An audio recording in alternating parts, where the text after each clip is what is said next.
Hey guys, Ricardo here and welcome to another blog tech tips. In today's tutorial guys, I'll show you how to boot the device which is here, and this device is the Samsung A04e. Alright, so if you have this particular device, I'll show you how you can actually boot into Android recovery to do a hard reset. Alright, so of course make sure your device is off. This one is off. And of course the A04e, you can see it's that device, as you can see from the back of the device, the camera setup here. All right, so what you're going to use for this is that you're going to use the power button. Let me try to show you that. The power button and the volume up, you're going to hold both at the same time. As soon as you see that first screen, you're going to let go of power, and of course it's going to boot into Android recovery. All right, so let's get straight into it. So you're going to hold on power, volume up.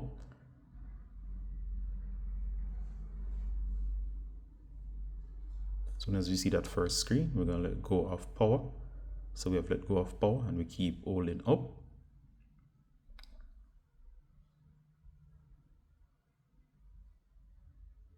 All right, there you go.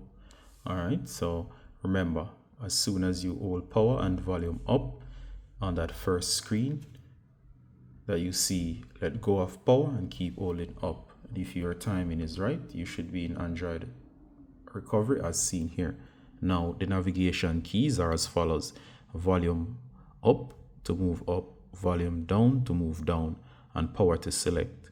Now of course we're going to show you the wipe function here, and as you can see there are several options. You can pause at any time to read them, and we're going to go down. The option we're looking at here is to wipe data and factory reset. Now in order to do that, you can select we're using power, and of course as soon as you select next, you're going to go down once more, and then you're going to select the option that says factory data reset. I'm not going to reset this device. I'm simply showing you what to do in order to do that hard reset. So for you, use factory data reset. For me, I will use cancel. All right.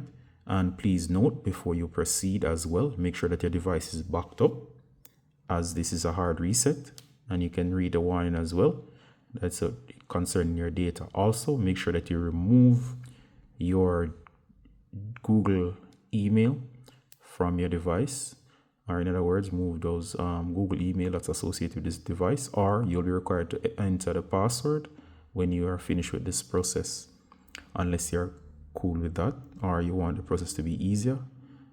You can continue, but of course you'll have to enter the password and email. All right, I'm gonna cancel. And of course, once you hit that factory reset, it's going to take you back to this screen. Then what you can do next is either shut off or reboot now. You can go ahead and reboot now. Do note that when you reboot now, it can end up taking a little while after that reset for it to start up. That's normal. Do not panic. All right. So I think that does it. And of course, see you in the next one, guys. Bye.